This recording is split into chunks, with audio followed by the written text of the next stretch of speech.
Here are the 3 biggest mistakes I've made in my fitness journey so you don't have to make them yourself.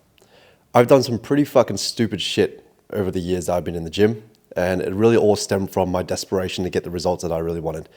So I dial it down to these 3, and these are really key moments in my whole journey that really changed how I approach fitness today. And hopefully you get a lot of value from it, and I'm sure you'll take something away from this to avoid making the same mistakes as well. The first biggest mistake would be the extreme dieting strategy that I put in place every time I wanted to either lose fat or build muscle.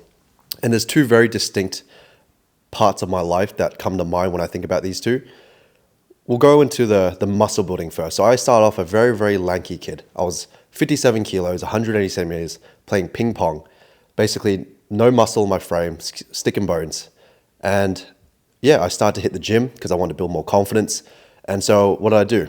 I went on YouTube, Google, like most of you guys are doing, and started to look up how to build muscle.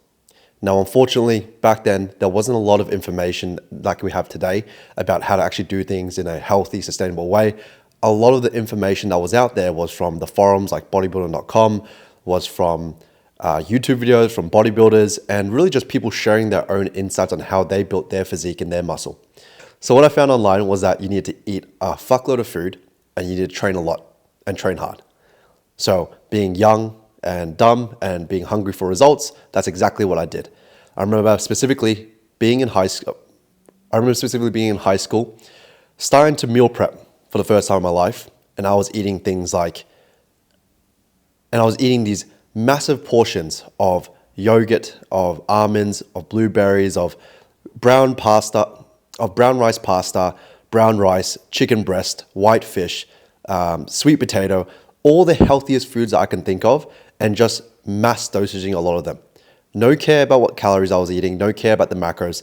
I just believed I needed to eat as much as I possibly could in order to build the muscle that I wanted and the physique that I wanted. It got so bad to the point where a lot of the guys I went to high school with can attest to this. I was force feeding that food down because there was so much in the one sitting to the point where I felt like I needed to gag and vomit a lot of the times. I'm not even trying to be dramatic. It literally got to that point where I would feel sick trying to finish these meals. And do you know what happened? I packed on around 30 kilos of body fat in about, I would say, less than 12 months. All right. But in my mind, because I started to fill out my shirts, because I started to feel a little bit bigger, and obviously the strength in the gym started to go up, I started to get this sense of, what's the word? Progression? Yeah. I started to get this sense of progression, like I was on the right track, right? I felt bigger, I looked bigger in clothes, and the numbers in the gym were going up. So I was like, I'm ticking off all the boxes. It's only afterwards that I realized that was basically a period of extreme.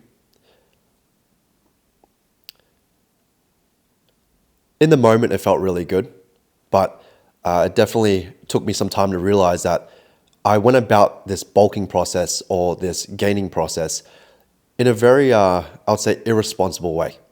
All right, I was just eating a fuckload of food, and I was just training a lot of hours. I was spending a lot of time in the gym, but the main thing was I just didn't care about what I was putting into my body at that point or how much I was putting in. And the reason why this was a mistake was because eventually the bulk finishes. And when the bulk finishes, you realize, oh shit, now I have to lose all this fat that I built up. And you spend a whole year training hard as fuck. You spend a lot of hours in the gym trying to build up as much muscle as you can, as much strength as you can, only to realize you have to diet for just the same amount of time to get back down to a lean enough spot where you can actually see any of the progress that you have in place. The moment I realized this was a problem was when I first signed up for my bodybuilding coach, who was going to get me in shape for a competition. And he basically told me, dude, you're too fat. All right, I thought I only needed 12, 16 weeks. And he's like, no, you're not going to get in shape at all in time for this. And he basically made me he basically told me I need to diet for a very, very long time. And that was the real big eye opener. Like, I fucked up. All right, I put on a lot of body fat. If I can show you a photo here. I mean, this photo on the left here was basically where I started. So obviously I'm not the other Asian kid, but this one on the left in the white shirt. That's where I started. I was about 57 kilos, and that's where I was playing table tennis. And then not long after, I would say about a year or so after, this is where I got to, right? I was about 90 something kilos, like mid 90s. And it's the heaviest I've been in my life, even up till now. And then, so I reached out to his bodybuilding coach, and he's like, yeah, you're too fat. All right, so that was the first mistake. It was not caring about what I was eating, how much I was eating. Even though I was eating healthy food, majority of the time, I was also just caring about calories. In the sense that like I just want to jam in as much food as I could. So I was eating a lot of junk food. I was doing the whole dirty bulk, the dreamer's bulk, and just really stuffing my face like a pig. And then it got to this point where it was ready to die down, and that's why I realized, okay, I messed up. I probably shouldn't do that again, right? I know bulking is still this thing that a lot of you guys are thinking that you need to just sort of jam in a whole bunch of calories for. But there are smarter ways to do it with all the information we have out there. So don't make that first mistake. The second part of this is the extreme dieting that I did when it came to needing to lose the fat now. So going up to 90 something kilos, needing to shed back down, needing to get lean for my first and last bodybuilding competition. I did have that coach, but then my ego basically made me think that I knew better because I'd spent all this time on the forums and all this time on YouTube, that I basically said, fuck this coach, I'm not going to keep paying him. I'm going to go off and do my own thing. And I will get myself in shape. I basically told myself I'm going to get myself in shape, right?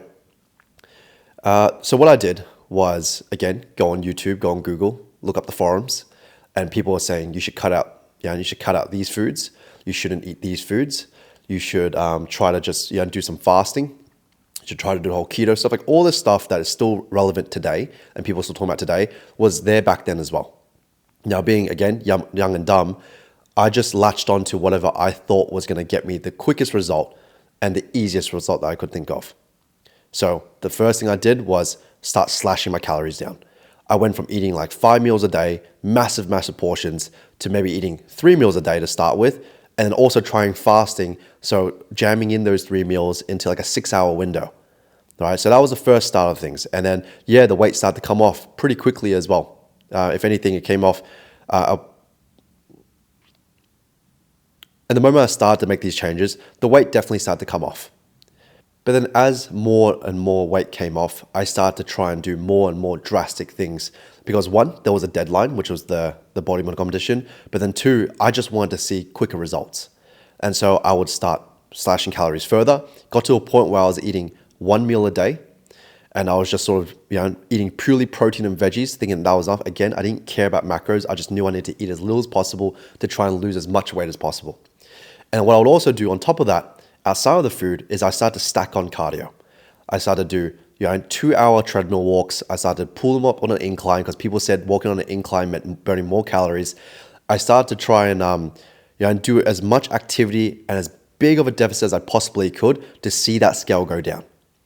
And what this really led to was a poor relationship when it came to the scale with the food, because the harder that I dieted, the harder the pushback that I got eventually after my willpower started to get depleted. So what would happen is I would have 3 to 4 days where I'd be on track with the plan that I had in place, which was basically 1 meal a day, high protein, high veggies, that's it. Be starving. I was literally hungry as fuck most of the time on this diet. I would do 2 hours of cardio. I'd literally watch a movie on the treadmill. And then after that treadmill session, I'd weigh in, just make sure that my scale weight went down and then make sure that I was in a good spot. But then what would happen afterwards is I would just end up going through my pantry because I was so hungry, looking for whatever I could find to stuff down my looking for whatever I could find to stuff down my throat again. And a lot of times it was junk. It was donuts, it was chips, it was noodles. And it wasn't like I couldn't stop myself in that moment, but I just genuinely wanted to eat. And then I would eat and eat and eat.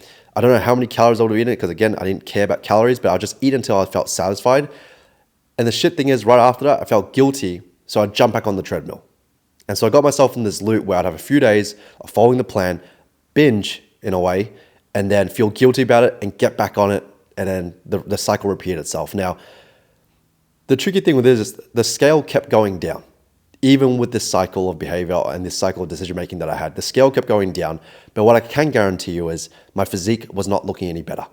My performance in the gym was tanking. My energy levels were tanking. And more importantly, I wasn't actually getting the physique that I wanted. It got to the point where I was so desperate to lose more fat that I started doing some real wacky shit as well. Like someone said that I should get, someone said online that they used Epsom, Epsom? Yeah.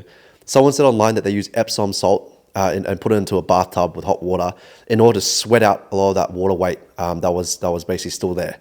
And I was doing that regularly throughout the week. Again, I would do my cardio, I would go into the salt bath, weigh in, and this was nighttime as well, and then see that my scale went down.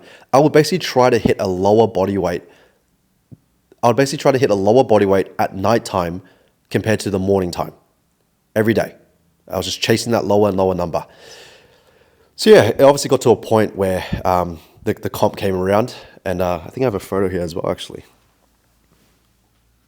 I think I do have a photo here. Yeah, like this wasn't me at the comp, but this was basically after I ended up losing the entire 30 kilos I gained, right? I basically went back down to my original body weight. And so this is basically where I ended up.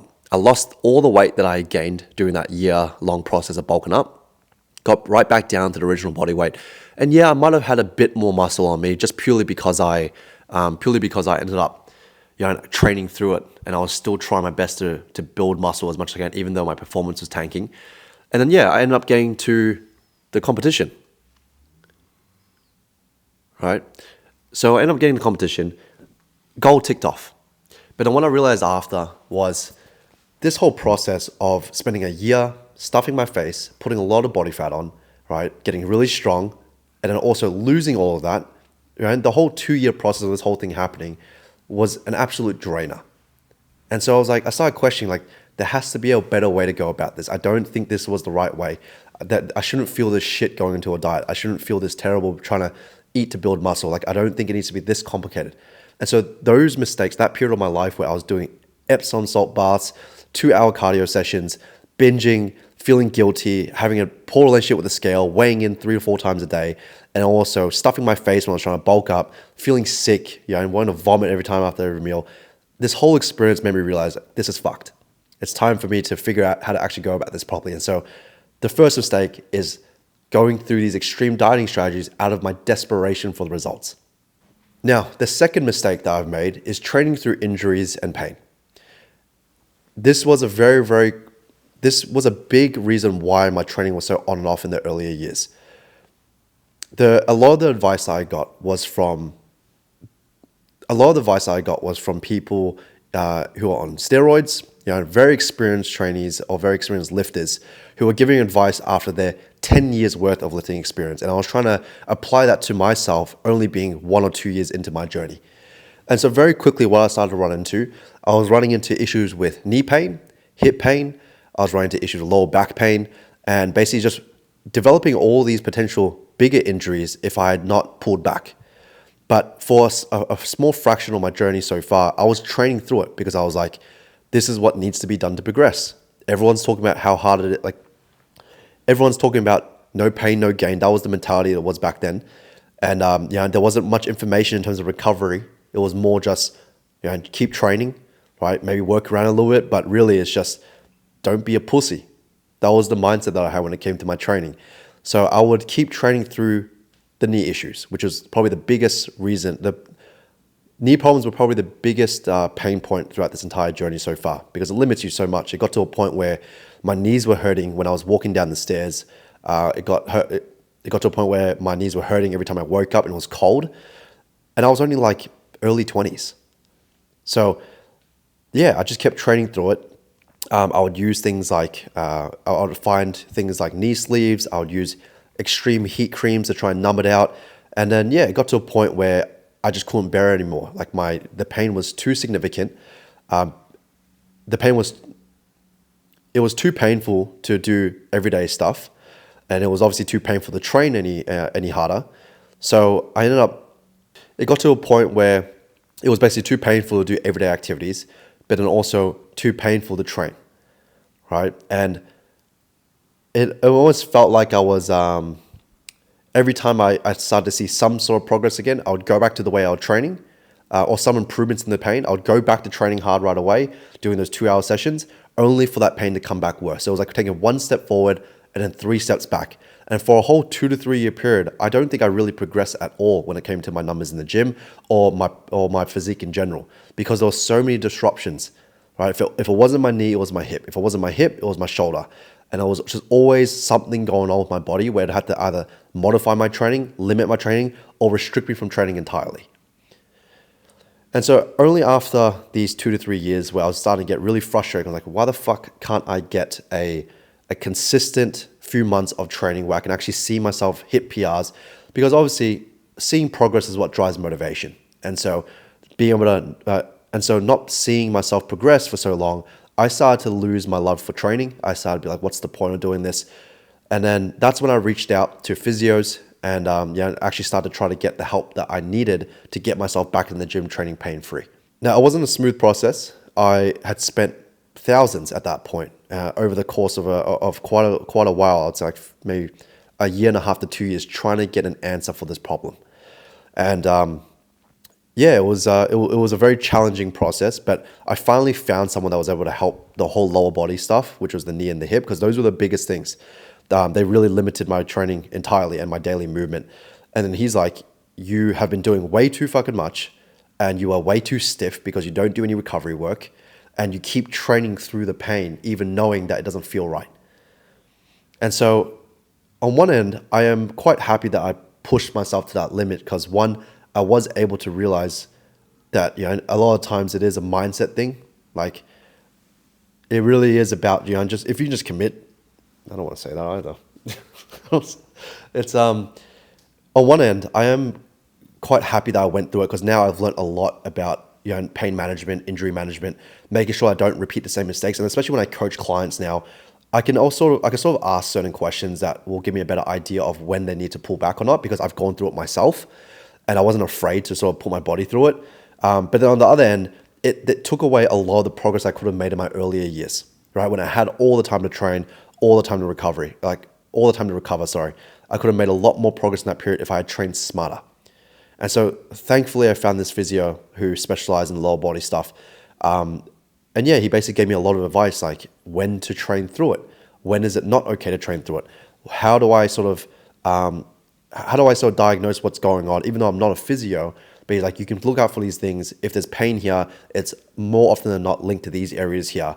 And so, I think this mistake here of training through it, it was definitely a mistake in the sense that it held me back from seeing the progress I could have been making and held me back from seeing further progress in that 3-year period that I just kept getting injured and really limiting my ability to do day-to-day stuff, right? Like it's not really fun waking up at 20-something years old with knee issues and not being able to walk down the stairs without pain. Or getting feeling nervous when I was working at the restaurant, needing to squat down in case my fucking hips hurt or my knees hurt. Like that was a bit of a weird feeling to have, especially because I knew I was so young to be having that pain. I lost my train of thought. Anyways, but now I'm also very thankful that I made that mistake because now I'm a lot smarter with my training. I know when to pull back. I know when things don't feel quite right because I know what it's like to push all the way. So I can pull back now knowing that it's like a baseline to meet, right? It's not like I don't get pain now. For example, my knees are still very much an issue from time to time, but in most cases it's because I have pushed it too far again without recovering properly, or I loaded up too quickly and I know when to pull back right away. I don't keep getting attached to that number going up and being like, oh, because this week I didn't push forward, it means I went backwards. Now I see training pain-free as a form of progress. Knowing that I can squat 190 kilos without any pain is a massive win to me than squatting 220 kilos with all the pain in the world and fucking not be able to walk up the stairs or down the stairs. All right, so it made me just a lot more level-headed when it comes to pain and injury management. So that's the second one. Now, the third one is that I was fixating on a lot of the wrong things. A very general thing to say, but I think the best statement to summarize this is majoring in the minors. So what I was focusing on, for example, during that period when I was trying to get in ready for the bodybuilding comp, I was focusing on the scale when I didn't even have a strategy in place. My strategy was binge eating, feeling guilty, doing fuckload of cardio, doing bath salts, and then hoping the scale will go down. I was focusing too much on the scale and not enough on trying to find a better strategy that will naturally lead to that scale going down. I was focusing too much on supplements and the latest dieting hack, which is like the fasting and the keto, rather than actually just getting my nutrition locked down and down pat, knowing what I was putting in my body, understanding how I was responding to those foods, understanding calories, macros, micronutrients. I didn't care about that stuff, but I cared about what's the latest fat loss supplement, what's the latest supplement that's going to help me boost my sleep by 1%. Random shit like that I was more interested in, not the actual foundations of how to actually bulletproof my nutrition so that I don't need to do any of that stuff. And in my training, I was focusing so much on the gear that I was getting. So like the weightlifting belts, the knee sleeves, the creams, the shoes, when I didn't even have good technique. I didn't even have good technique. I had no proper program in place. I was just going in there and fucking grinding away for 2 hours a session, no care in the world about how to actually train correctly. And so that's why I'm majoring in the minors. And I think this is something that a lot of you are doing as well. You're focusing too much on this one tactic that you're hoping will fix all your problems, like a silver bullet or some sort of magical pill that's going to fix your issue. But what we need to be focusing on are the foundational pillars of what makes a great strategy. Because the reason why this was such a big mistake for my part is because it started to make me become pedantic around things that didn't really matter. If I just focused on learning how to train correctly, right? Learning how to train without pain, learning how to train with the right quality and intensity, learning how to eat a healthy, balanced diet where I was learning more about calories, macros, and just nutrition in general. And then focusing on creating a lifestyle that promoted healthier habits like sleeping properly, going out for walks, right? Just doing physical exercise and recovery and stretching and mobility. If I just did these things, 99.9% would have got a much better result in a year compared to the 2 years I was doing all that random shit. And more importantly, the emotional stress that I was going through of trying to figure it out and trying to just act out of desperation could have been avoided entirely. And so these were sort of all linked. My fixation on the things that didn't really matter led to the extreme dieting strategies, led to the extreme training strategies, led to me working through pain, because in that moment, I didn't think that pain was the thing that I should be thinking about. I should be thinking about the progress. So I was fixating way too much on things that really didn't matter in the bigger picture. And now at 28 years old, where I coach hundreds of guys, I really help them. I really try my best to make sure that they focus on the right things. If someone asks me, should I be doing fasted cardio? I ask them right away, is your sleep on point? Is your food on point? Is your training on point? If not, don't talk to me about doing fasted cardio. Right? That's sort of my mentality now with a lot of things. If you haven't got this, if you haven't got the basics down pat, we should not even be considering the things, the tactics that you see online. Because at the end of the day, 90% of the strategy is going to be the foundational pillars. The remaining 10% are these little random shit that you read online that might work or might not work. Right? So what makes more sense? Focusing on the 90% or focusing on the 10% when the 90% is in shambles? Right? So that is really the three mistakes that I've made in my fitness journey that really held me back for a long period. And now I'm confident to say that in the last 3, 4, 5 years of my training and also getting my own coach and investing into my own knowledge and education, I'm very confident to say that I've got this fitness stuff down pat now. Right? I believe I have a strategy that's going to work.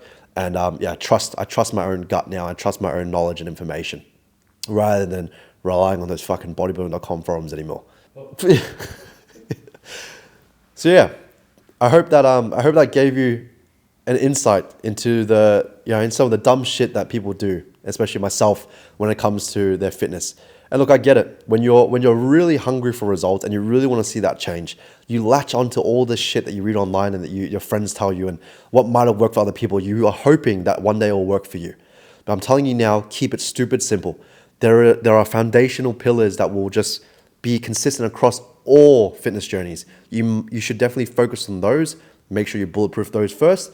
And avoid making these mistakes, because you're going to thank yourself for it when you're fucking 40 years old and you're healthy, you're fit, you're strong, and you don't have bad knees. So catch you in the next video.